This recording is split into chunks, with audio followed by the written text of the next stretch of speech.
So Jeff Hafley was hired from a college position. He was the head coach at BC. Green Bay hires him as the DC. He's been great.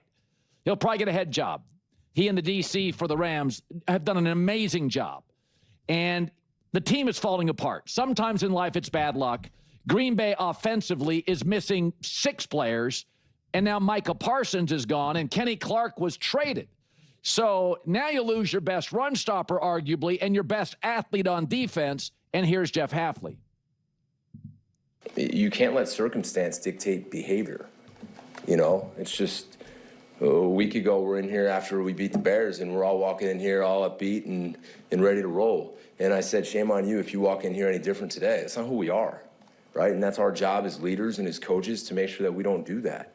We got really good players. We've played good defense, and we're going to continue to play good defense, and our guys understand that. Yeah, it may not dictate behavior, but it will dictate outcomes. I like the Bears tomorrow, and I do not believe Green Bay now is a Super Bowl team. If you watched last night, who were the stars in last night's game? Second half, JSN. Great player. Puka Stafford first half. Kobe Turner's third round out of Wake Forest years ago. He is a Pro Bowl player. Last night, a pick, 2 sacks. He was unbelievable. It was the best players.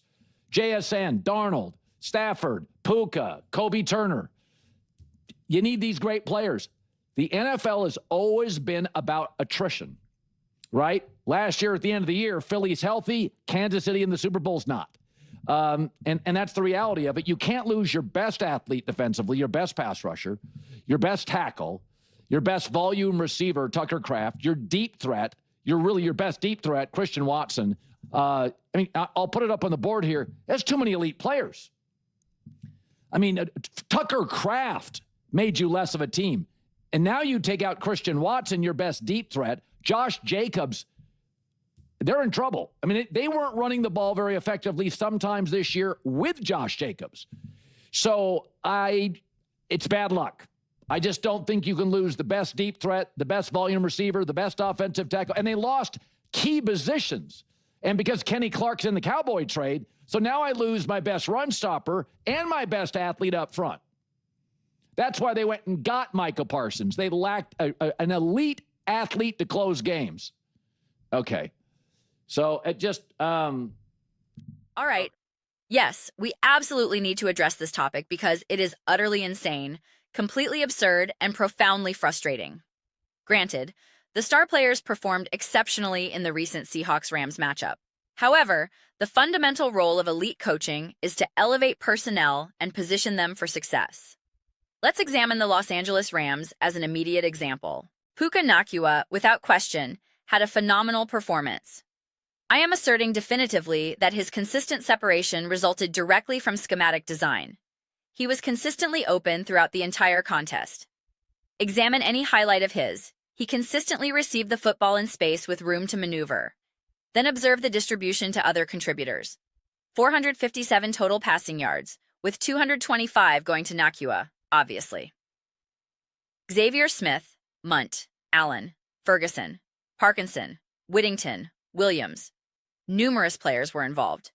It became a collective effort by the receiving corps to produce significant plays. That is the essence of elevation. Superior coaching strategically positions players to thrive. What the defensive coordinator orchestrated against Seattle and Sam Darnold was an absolute strategic masterpiece. Those interceptions did not stem solely from having elite individual defensive talent. They were a product of coaching. The plan was to create confusion and systematic disruption, not simply relying on a singular superstar to win a matchup. The approach was, we will systematically dismantle your offensive intentions. They executed that plan. I acknowledge the irony of using a game they ultimately lost as an example, but the defensive game plan itself remained a coaching masterclass. In many respects, this aligns with the philosophical approach a head coach recently articulated regarding his team's mentality. Outcomes should not dictate fundamental behavior. I appreciate that perspective.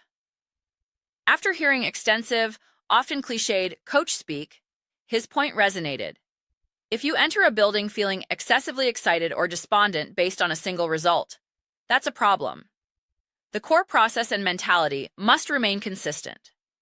Those principles require regular reinforcement, as they are easily forgotten.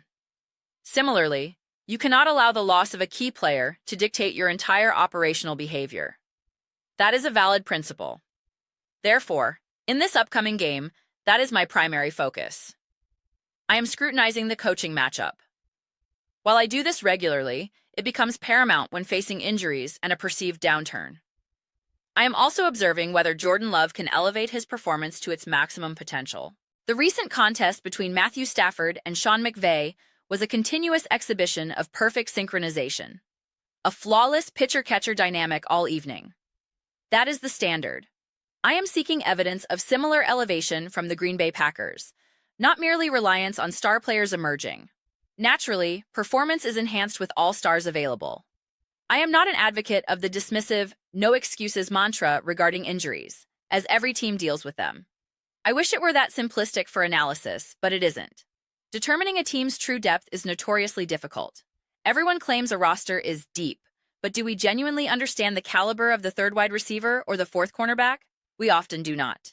Consequently, I focus on coaching. That element provides consistency. It is the constant variable. Therefore, I am deeply intrigued to witness the Packers' strategic response here.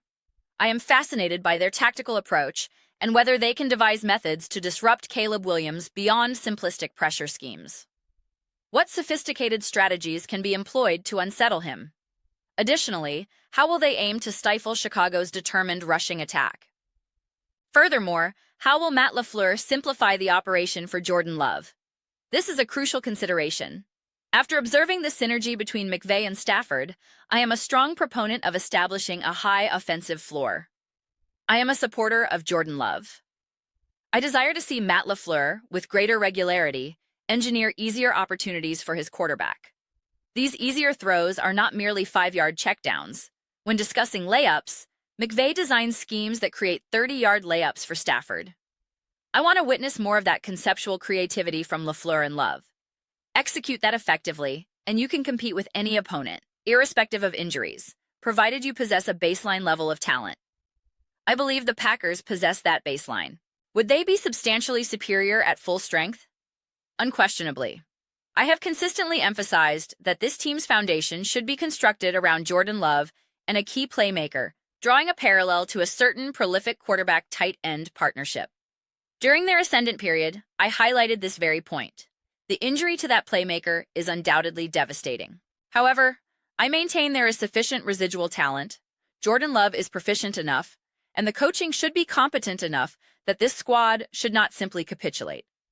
This should not be a narrative of, it's over. I am not asserting they will win. I am not making grandiose Super Bowl proclamations, but if they lose while appearing disorganized, uncompetitive, and are convincingly defeated by the Bears, I will not dismiss it with, oh well, injuries. I would be profoundly disappointed in the Green Bay Packers organization. I am not mandating a victory. This is football. My expectation is for this team to demonstrate resilience, an ability to elevate, and to compete effectively, even when circumstances seem dire. But those are simply my reflections. I would be delighted to hear yours. What are everyone's thoughts regarding the Green Bay Packers facing the Chicago Bears? Do you believe the Packers' season is effectively concluded due to overwhelming injuries with no chance against the Bears or at a Super Bowl? Share your perspectives in the comments section below. I read every single comment. Whether you agree with me or challenge me, let's engage in some dialogue. Let's have some spirited debates, but ultimately, let's simply enjoy the conversation. Please consider subscribing. We are cultivating an incredible community here and would absolutely adore your participation. I aim to build something we all feel a genuine connection to, something we're truly enthusiastic about joining. I believe we are making significant progress toward that goal. Please don't forget to give this video a thumbs up, as it genuinely assists with visibility and the platform's algorithm. Thank you so very much. I will see you all next time.